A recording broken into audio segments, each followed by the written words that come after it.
bahay, mga kapuso. This guy should have been housing star, pero ayaw po niya, mga kapuso.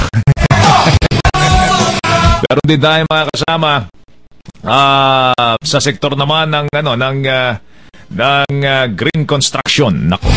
Ito yung ito yung in ngayon, mga kapuso. Kaya lang medyo sinasabi nila, Jerome, mahal daw ito eh. Pero mamaya explain ni Jerome yan, ha. Sige, mamaya papapatiin po natin yung ating mga panauhin. Pwede kayong mag-text, pwede kayong magbato ng tanong. Yung mga nagbabalak pong magpagawa ng bahay ngayon, how do you go about it? Ano ba ang gusto nyong hingin payo? Ano yung mga dapat niyo malaman pag magpapagawa ng bahay? At kung ano-ano pa that has something to do with the effects of carbon emission, pati po yung greenhouse effect, mga kapuso. Ano ba epekto niyan at paano tayo in our own small way makatutulong para humapangalagaan ang ating kalikasan. Ito po ang paraan para kayo makapagbato ng mensahe sa pamamagitan po ng text messaging. Narito po ang bago nating sistema para sa inyong mga text messages sa Super Radio DCBB. I-type lamang po ang Super Space BB Space ang inyong mensahe at isend sa 2299. Maging smart o Globe user man kayo, mas mabilis, mas madali. Tandaan, i-type lang ang Super Space BB Space ang inyong message at isend lang sa 2299. Bukas lahat ng oras para sa inyo mula sa Super Radio DCBB. Mas masaya, mas masagana ang Pasko. Sali na sa Casino Filipino Shower of Millions Bingo. 13 million pesos ang maaaring mapanalunan. Tax pay. Sa bawat ticket na bibilhin, may 4 kang bingo cards na magagamit sa 10 laro. Maki-bingo na sa December 16, alas 2 ng hapon sa Airport Casino Filipino o sa alingman Casino Filipino branch na malapit sa inyo. Para sa detalye, mag-log on sa www.pagcor.ph o tawagan ang Pagcor Bingo Department 536-4405 o 521-1542. Local 323 or 381.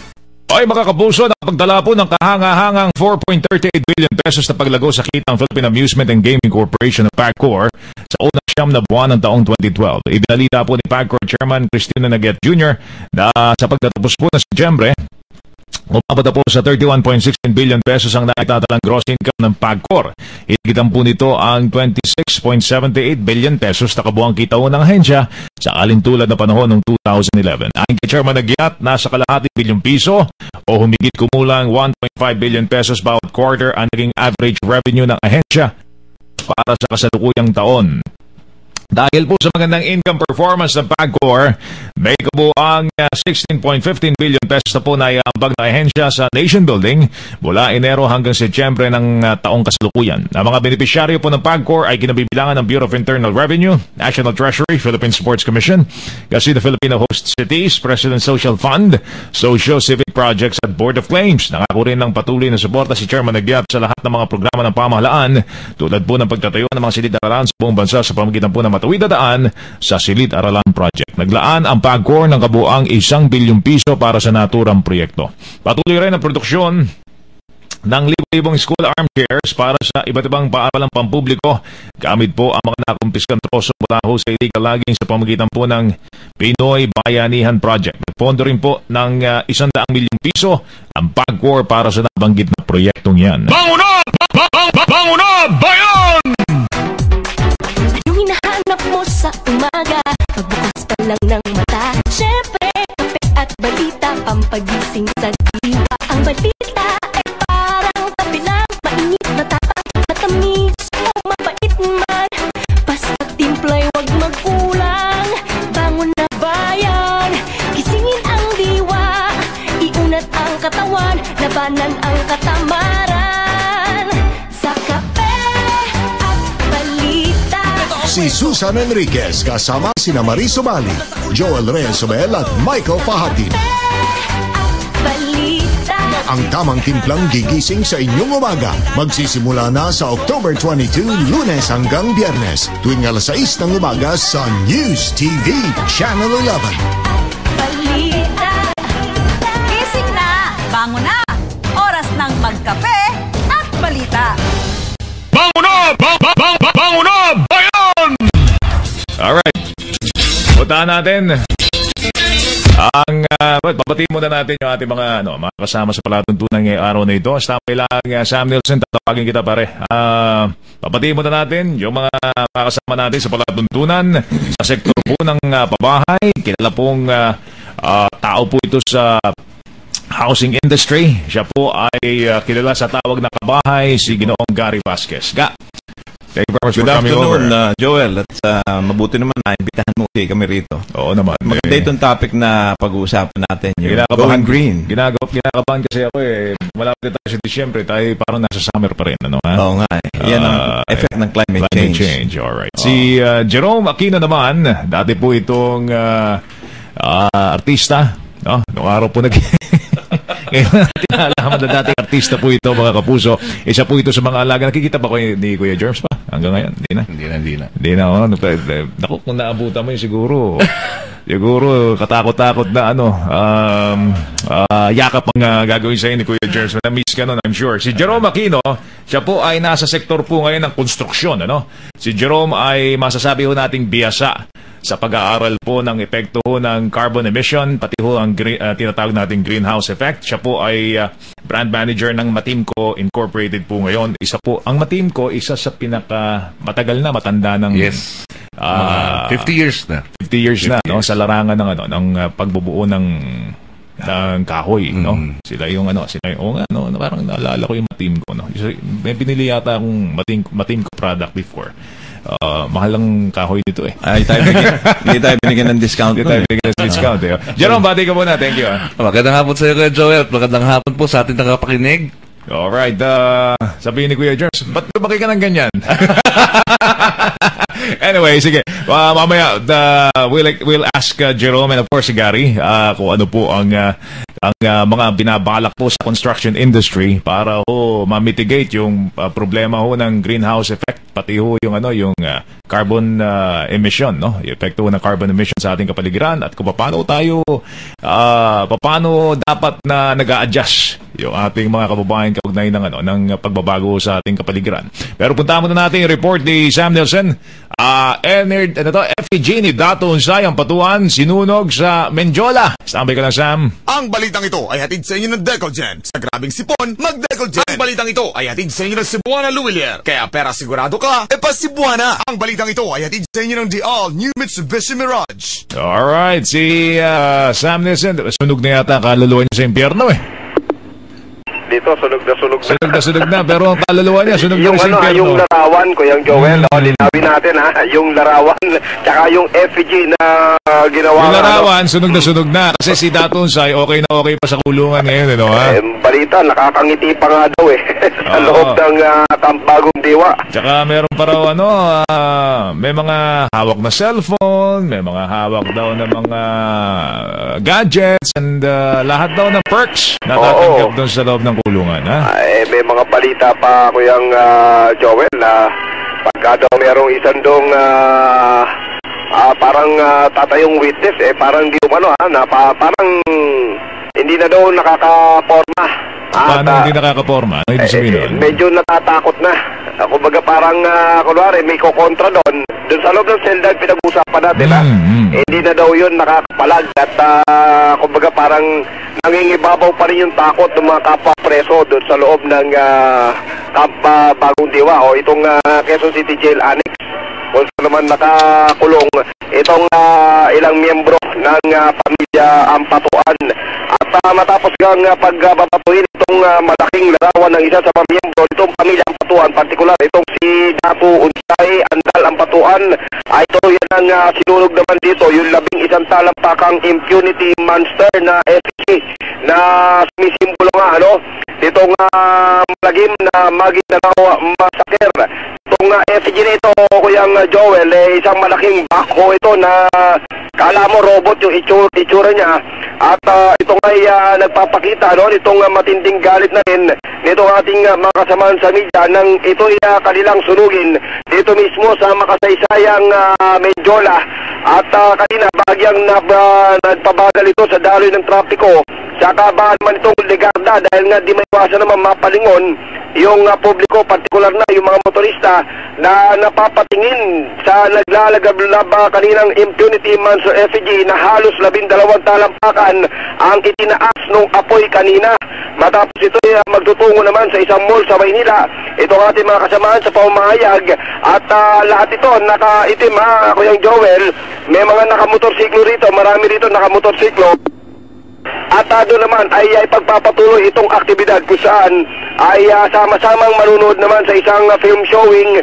Kaugnay pa rin itong media killing. Ito'y gagawin sa isang kilalang mall dito sa lungsod ng Maynila. Inaasahan naman matapos ito, may iba pang grupo ang magtutungo din dito sa Mindiola. Sa pagkakaalam ko, yung grupo naman na nagsimula magprotesta dyan sa bahagi ng Welcome Rotonda upang ipakita rin itong kanilang pakikiisa sa paghingi ng katarungan sa 3 taon ng kawalan umano ng hustisya sa mga biktima ng Maguindanao Massacre. Mula rito sa lungsod ng Maynila, ang inyong kapuso, Sammy Senjabate sa radyo, DCWB. Ang balitang ito ay inihatid sa inyo ng Decolgen. Sa grabing sipon, mag-Decolgen. Ang balitang ito ay inihatid sa inyo ng Cebuana Luwilier. Kaya pera sigurado ka, ipasibuana. Ang balitang ito ay inihatid sa inyo ng The All New Mitsubishi Mirage. Alright, tama yung mga kapuso.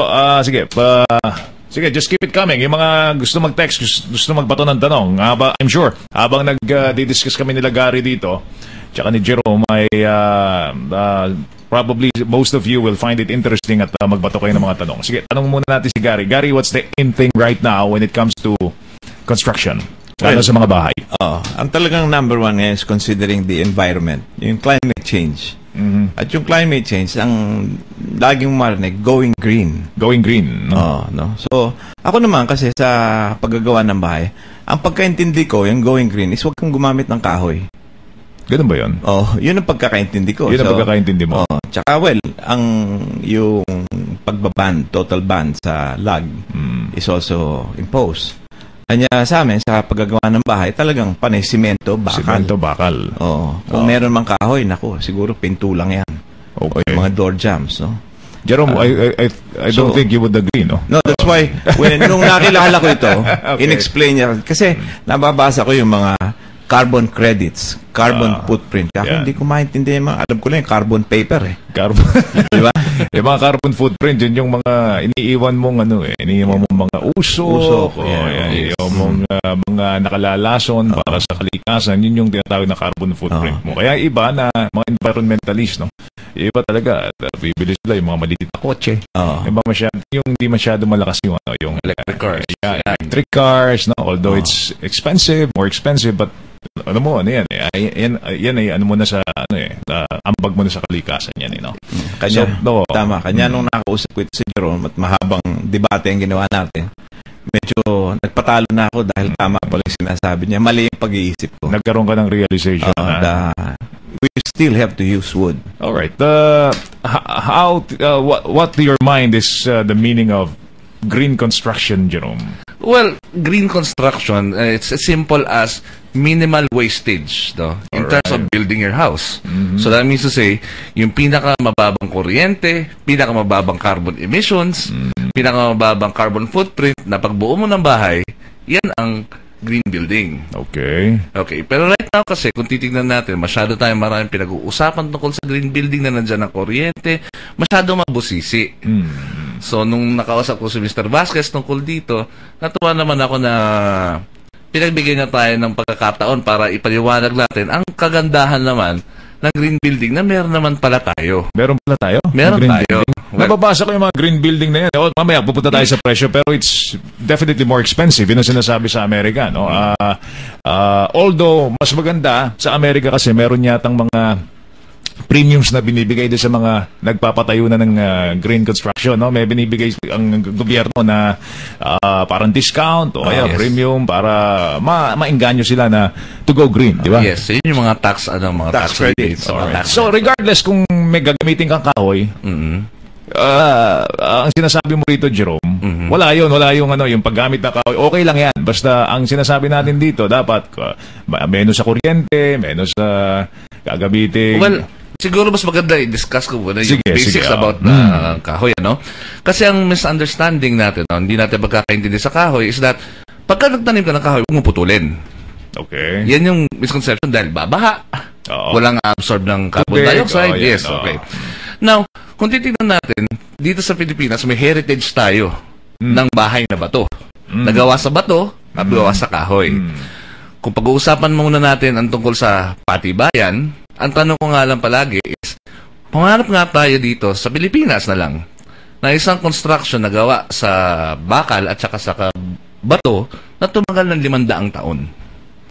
I think wala pa. Wala pa, Pero sa heritage natin bilang Pilipino na magaling tayong karpintero, magaling tayo sa bayanihan, kung titignan mo 500 years ago, andyan ang lugar sa Bigan. May mga bahay pa tayo dito sa Intramuros na gawa sa konkreto at saka sa kahoy. Ang hindi lang natin na-appreciate, bakit tayo gagamit ng kahoy? Kasi isa sa mga misconceptions sa kahoy is that pagka tinanim mo, puputulin mo, that is not green. Well, may paraan na tama, which is what we call forest management. Ito yung tamang pagputol ng kahoy sa tamang panahon. Bakit kailangan putulin ng kahoy? Dahil for example, like what our company use, ano yung mga in-acquire natin, is that it's forest managed products. Meaning to say, at a certain period of time na tumanda na ang kahoy, hindi na mag-absorb ng carbon dioxide yan. Doon yung pinuputol. Doon natin pinuputol. And that is after 25 years. Now, bakit natin sinasabi na magiging carbon neutral muna ang punong kahoy pag pinutol mo? Dahil ang hindi natin alam is that a cubic meter of wood is equivalent to negative 1 ton of carbon dioxide. Sa bawat paglaki ng punong kahoy, 1 toneladang carbon dioxide ang inabsorb niyan. At 700 kilograms or 0.7 tons ng oxygen ang nilabas niyan. Ngayon, pag tumanda yan, hindi na absorb ng carbon dioxide niyan. Dahil halos ang pinalalaki na lang niyan yung mga dahon niya. So, you have to cut it. Now, let's compare that product towards other building materials. Pag-umpisa natin sa konkreto. Based sa study, ang tawag sa study na to is called life cycle assessment. This is accepted worldwide. In terms of life cycle assessment, ang konkreto ay mayroong 300 kilograms na nilalabas na carbon dioxide sa pag-manufacture ng konkreto. Maniwala kayo sa hindi, ang steel, na kung titignan natin, bakal, sasabihin natin, matibay, it takes you 8 tons of carbon dioxide na ini-emit para makagawa ka ng bakal na 1 cubic meter din. So, isipin natin na yung ina-add mong carbon dioxide sa pagbuo ng bahay, instead na magkaroon tayo ng zero output in terms of emissions or pollutants, we're adding up to it. Now, bago siguro tayo punta natin yung carbon emissions sa carbon credit na yan, paano ba nangyayari ang greenhouse effect? Ang greenhouse effect kasi, since, kung titignan natin, ang araw nag-i-emit ng UV rays, UV light. Imagine mo na lang na ang UV light is isang straight line na going down to the ground. Pag tumama yan sa sahig, it bounces with different molecules, so mas mainit na siya. If you have too much carbon emissions or too much, greenhouse gases in the atmosphere, yung init na yan, wala nang lalabasan. That's why kung titignan natin ngayon, bakit ngayon mainit? And pagdagdag tayo ng padagdag ng carbon, ang greenhouse gases, dyan nagbabago ang klima. Na yung dating alam natin umuulan ng June hanggang October, ngayon hanggang Marso umuulan. Ngayon nga naranasan natin, ngayong taon na to, Abril umuulan, diba? Ang konting ulan nagiging baha. Dahil kung titignan natin on a global scale sa buong mundo, sa dami ng greenhouse gases na yan, umiinit na rin ang ilalim ng seabeds. Na pati yung pag-ikot ng circulation ng dagat nagbabago. Na pati ang klima natin naapektuhan. That makes sense. How does that change your perspective when it comes to construction? Kasi ikaw kasi, di ba? Ang ginagamit mo talagang konkreto. Konkreto lahat. Pero alam mo, kahit na konkreto ang ginagamit ko, iba pa rin ang itsura ng, sometimes yung konkreto, pinipinturahan namin para magmukhang parang kahoy. Kasi sa karakter na lang, yung pagsimento parang masyadong matigas ang itsura. Yung straight line. Pero pag kahoy, nagkakaroon ng warmness, di ba? Lumalambot ang dating niya.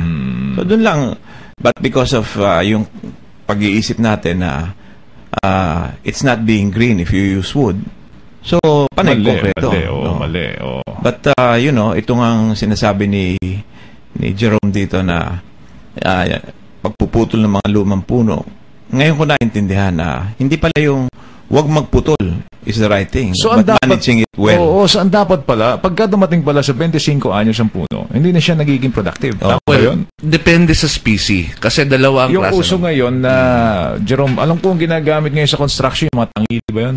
That is hardwood pa rin. Hardwood pa rin yun. Ang problema natin sa hardwood kasi, ang old slow-growing tree, ang pinakamababang taon na pwede natin putulin yan is 150 to 300 years. Ang tangili? Alin yan? Tama ba? Yes. It's around that range. So that's why imposing a total log ban is good enough.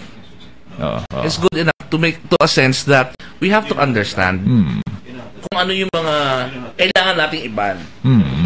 Pero kung i-manage naman natin kung ano yung dapat nating binaban at ano naman dapat nating tinatanim at ginagawang forest product towards our building of homes, I think that is our way to go. Ano yung ginagamit na kahoy ngayon? I'll give an example. The fastest one, I think, it's Rajata pine. So it's pine wood. So that is very sandali lang tumubo yan. 25 years, pwede mo nang putulin. Now, comparatively, kung titignan mo, all over the world, no? Kung titignan mo ang Europe at saka ang America, never did they have the problem with regards to trees. Never did they. Kasi they manage their forest very well. And kung titignan natin, sa abroad, ang isa sa mga pinakamalaking binabayaran in terms of labor ay yung mga lager at saka yung mga karpintero. Tama. Samantalang tayo sa Pilipinas, mahal ang karpintero doon. Mahal. Tayo sa Pilipinas, heritage natin to Bakit nawawala sa kultura natin? So what do you think is wrong with managing our trees? Wala talagang management? Well, sabi natin meron, pero I think we need to study it more. No, we need to manage it more in the sense na we know where to get the right products on the right venue. Kasi right now, sinasabi natin kanina over the air, we were talking about mahal. Kasi wala ho tayo, kami yung sa matanim ko, like for us, ini-import namin ang kahoy namin through managed forest. So may mga forest management certificates po itong mga to. So that means to say, hindi ho kami nakaka-apekto sa mga kung anong illegal. Wala hong kahoy na mura. Hindi kayo kumukuha ng mga kahoy sa mga illegal loggers, walang ganon. No. That's a big no for the company. Na kung titignan ho natin, wala naman hong murang legal. So we import our products. Alright. Hindi wala tayong kinukuha locally. Wala. Alright. Sige. Sinasabi nila when you go green, you have to pay about 20 to 30% more doon sa usual construction ng bahay mo. Tama ba yun? Ewan ko. Pero bago sagutin ni Jerome yan, magbibigay na tayo sa ilang mga paalalang oras po natin, 4:45. Ang oras ito ay inihatid sa inyo ng Patron Extra Unleaded. Go for the extra miles! Robin Padilla po, di ka makaarangkada pag may non-stop dry ka. Tuyot ang lalamunan, masakit ang dibdib. Ang ibang gamot, quick nga ang bisa. Pero bitin ang ginhawa, preno na yan! Magtusiran, quick ang bisa, long-lasting pa ang ginhawa. Kaya tuloy-tuloy ang arangkada. Tusiran, preno sa non-stop dry cough. Dextromethorphan, HBr, phenylephrine, HCl, paracetamol is Tusiran. If symptoms persist, consult your doctor. Preno sa non-stop dry cough, Tusiran. Roque ni Edgar, para sa Tanduay. Summer sempre, Christmas time magbakasyon. Weekend, holidays, ano man ang okasyon. Basta magkakasama, siguradong masaya. Sumapay sa magkapay, tuloy lang ang ligaya. Masarap talagang tumabay, paglakad ay dumadagay lang. Masarap talagang tumabay, paglakad ay dumadagay lang. Masarap talagang tumabay, paglakad ay dumadagay ng Tanduay. Drink responsibly. Tanduay Light, now available in all leading sari-sari stores and supermarkets near you. Bangon na! Bangon na! Bayan! Alright, balikan natin si Gary at si Jerome. Doon sa mga late tuners na nakakasama po natin, si Gary Vasquez ng Fastbuilt, si Kabahay, and of course si Jerome Aquino, bagong kaibigan ng Palatuntunan, representing the wood sector, dito po sa construction sector na ating pinag-uusapan po ngayon. Naitanong ko sa iyo, Jerome, kung baka sabi nila sa Amerika, pagka nag-green construction ka, it would cost you about 20 to 30% more than the usual well, yung traditional house na na walang pagsasaalang-alang sa kalikasan. Pero ano ba yung magandang mix ng materials? Sinasabi nila yung iba talagang ang ginagamit, lalo na kung ikaw ay rest house ang ang idea mo ay puro kahoy yan. Yung iba naman pag nasa urban living ka, puro konkreto yan. Pero sinasabi natin sa green construction ba, Jerome, ano bang ideal mix ng materials? Okay. Pagdating kasi dyan, kanina, earlier, sinabi ko nga, sa isang toneladang kahoy, ang laman yan is negative 1,000 kilograms or negative 1 ton of carbon dioxide. Okay. Ang konkreto would have 300 kilograms of carbon dioxide. So even if around 70% ng bahay mo is gawa sa konkreto at 30% ay kahoy, do you think that already offsets you about your carbon deposit ng bahay mo?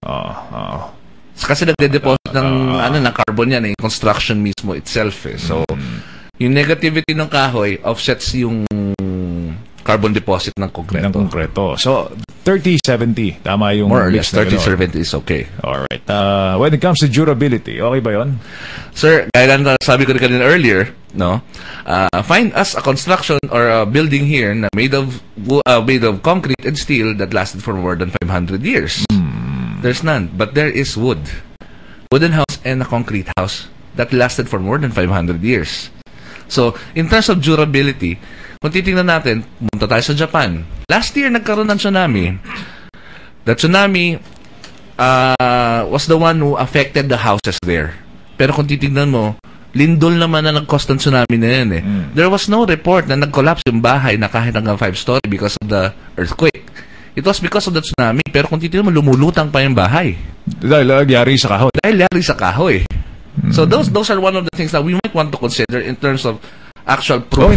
Inaanod yung buong bahay, hindi sira, no? Yes, hindi sira. So yun yung isa sa mga... talaga matibay yung kahoy. Matibay yung kahoy. Now, safety naman, kung titingnan natin, here in the Philippines kasi maliit tayo sa mga light wood material na sinasabi. Isa sa mga sinasabi namin is that lawanit is never considered to be wood. Ano ba yung lawanit? We consider it paper. Ito yung kinokompak-kompak. Now, kung titingnan natin, ang totoong kahoy, when it burns a rate of 1/4 inch every 30 minutes. Dahil sa property niya na hygroscopic. Now, para paliwanag ko kung ano ang ibig sabihin ng hygroscopic, ito ho yung natural na property ng kahoy na nag-absorb ng moisture at nag-extract ng moisture. So, kung papansin ninyo, pag pumasok ko kayo sa isang bahay na gawa, sabi mo na kubo na lang para mas Filipino ang dating, bakit maaliwalas? It's because of that property. Now, let's go worldwide, let's go global. Sa pinakamainit na lugar ng mundo, ang bahay nila gawa sa kahoy. Tama po ba? I'll give an example. Africa.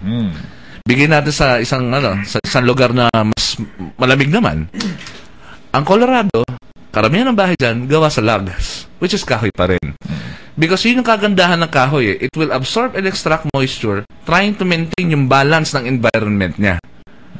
So pagka mainit na mainit, it will try to absorb more moisture. Pagka malamig naman, it will extract moisture.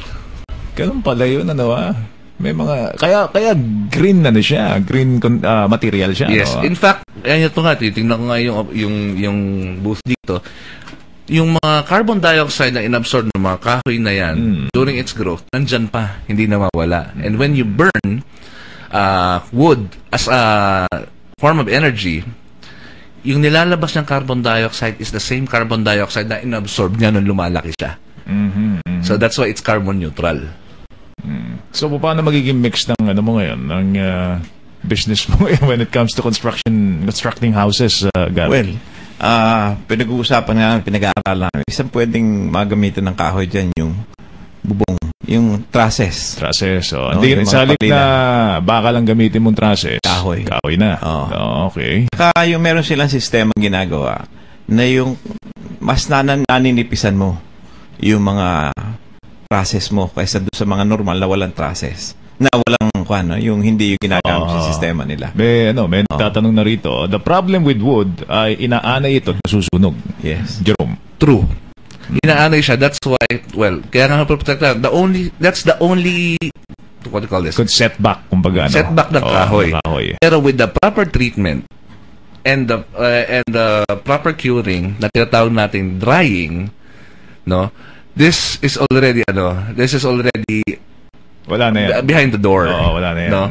That's why, sabi ko kami, Mr. Vasquez, kung titignan mo, ang problema naman natin sa kahoy is yung anay, termites, and fungal decay the company, our company, Matimco, is offering several warranties when it comes to that for almost a lifetime. So, kung titignan naman natin, okay, let's go for the concept naman ng steel. We're living in a humid country. Napaka-humid dito. Kalawangin naman, Kinakalawangin. Nag-i-sweat ang bakal sa gabi. So, yun din ang problema, Yun ang anay ng bakal, yung kalawang. Yung tubig, yung humidity. Yan ang magkakalawang sa kanya. So, with the proper curing, sabi mo, ano ba yan? One-time, big-time curing lang ba yan? O paano? Well, maraming proseso. Kaya kung titignan natin, ang pagbili ng kahoy na legit at matibay, mahal. Ayun. Dahil sa prosesong dinadaanan niya. Ang pagdadrying ng kahoy dapat sa tamang content ng moisture na relative dapat sa humidity or sa environment ng lugar mo. That's the first thing. Yung pag-treat ng kahoy against anay, termites, and molds, yan, number 1 ng company natin dyan. Kasi we are the only one who offers the double vacuum treatment. Na yung instead na ipinatong mo lang yung anti-anay sa surface ng kahoy, ito binavacuum mo hanggang sa kaloob-looban ng kahoy. Of course, Matimco is an option. Kaya lang medyo mahal ang Matimco. Ang sinasabi natin, what if you use ordinary wood na ikaw mismo ang mag-cure, ikaw mismo ang anti-pest o anti-termite solution and so on. Ano yan? One-time, big-time na curing? No. Yun yung binabayaran natin. Yung proseso ng paggamit, ng paggawa. Alright, sige. Medyo kinakapos tayo ng oras. Pag-usapan natin yung pricing. Sabi nila, when you go green, medyo 20-30% yan, more expensive. I think kung sa materials siya, maybe I would say, medyo mahal. Pero pag tinignan overall do sa construction, dahil you can speed up your construction. So, nalilesen yung hours na paggagawa ng bahay. So, manpower naman. Sa manpower, bababa. So, pag tinignan mo sa buo, nagpaparehas lang sila. Yung overhead mo. And in terms of manufacturing ng bahay, yung carbon footprint mo, mas mababa. Tama. Why? And in the long term, mas mumura kuryente mo, mas mumura tubig mo, di ba? Mas mura tubig o kuryente mo. And kung titignan kasi natin, hindi natin consider yung mga incidentals na tinatawag. Na halimbawa, papagawa ka ng mga framings mo na gawa sa bakal, may kailangan ka pang welding machine dyan, kailangan mo ng welding rod. Samantalang pag gumawa ka ng kahoy, kailangan mo lang is the usual lagare, pako at martilyo. So it's that simple and it's that basic. All right. How do we mitigate the effects of climate change, Gary? Siguro marami nakikinig sa atin at paano sila makakatulong sa kanilang munting kakayahan para makatulong sa problema ng climate change and global warming. Well, alam mo, isa sa topic din na tinanong ko sa kanya tungkol din dyan yung insulation. Dahil climate change, masyadong mainit, no? So, sabi ko nga kay Jerome, are you trying to tell me that wood is a very good insulator? Better than, yung mga ginagamit ngayon? Sabi niya, ako i-prove to me, no? That, I think it's best that Jerome explains why wood is a better insulator. Because of the hygroscopic property. And it's natural. It's naturally inborn. Nandun talaga sa kahoy. Na wala kang kailangan i-produce na other materials. Wala kang kailangan ilagay sa kahoy. Nandun na sa kahoy. Nandun na sa kahoy. Embedded na sa kanyang katawan yung property na yan.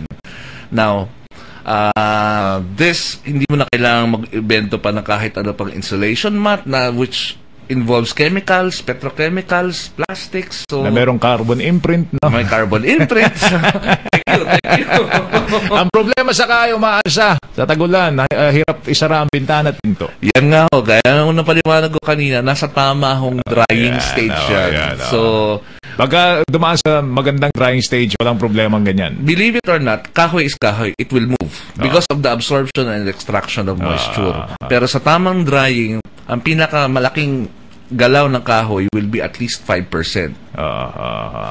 Ganun lang. Sa tamang drying, sa tamang relative humidity. Alright, sige. Your final words, Gary.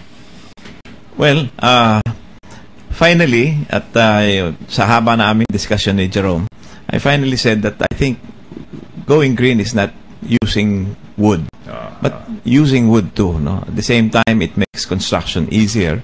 And if we look at it, overall, hindi mahal. No? At the same time, yung isa pa, yung character niya, mas nagiging, pag tayo pumupunta sa bahay, gusto natin yung bahay natin may character eh. At nagiging warm, yung, di ba? So, plus, kung if gusto mong i-adjust yung bahay mo, madaling mag-dismantle at mag-assemble. At nagagamit mo pa uli. Ngayon, kung konkreto yan, minsan na yun nangyayari. Lalo na kung hindi prefabricated yan, ay babasagin mo yan, matatapon na. Oo nga.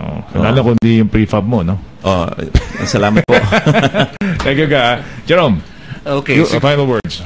Siguro for us, no, we support the government for its thrusts, no, in terms of going green. Medyo maganda na nga yung progression eh. However, siguro sa mensahe ko sa mga kababayan natin is in the sense na hindi masama mag-isip ng kinabukasan ng mga anak natin, mga apo natin, na sana darating ang araw makita man nila kung anong itsura ng puno ng Nara. Tama naman ho na meron tayong lagban, pero sana ho para sa atin, dahil alam natin na pumapasok sa green building, pag-aralan natin maigi kung paano tayo magiging beneficial para sa Pilipino at sa Pilipinas, na tayo na mismo ang magpuproduce sa sarili natin produkto. Tama. Alright. Jerome, thank you. Si Jerome Aquino, mga kapuso, brand manager na ma-team ko. Of course, si Gary Vasquez, si Kabahay, ang proprietor ng Vastbelt sa San Francisco, California nga. Mga bahay doon, gawa daw sa kahoy. Yun ang sinasabi ng isa sa mga texters natin. Standby! Oras natin, 4:59. Si baby, kahit mama lang ang sabihin, alam ko na ang ibig sabihin. Mama? Yan, naglalambing yan. Mama? Yan, nahihiya yan. Mama? Yan, nahihirapan yan. Hirap ilabas ang phlegmang may bacteria. Bago lumalat makasira ng lung cells, mapambatang Solmux. May offense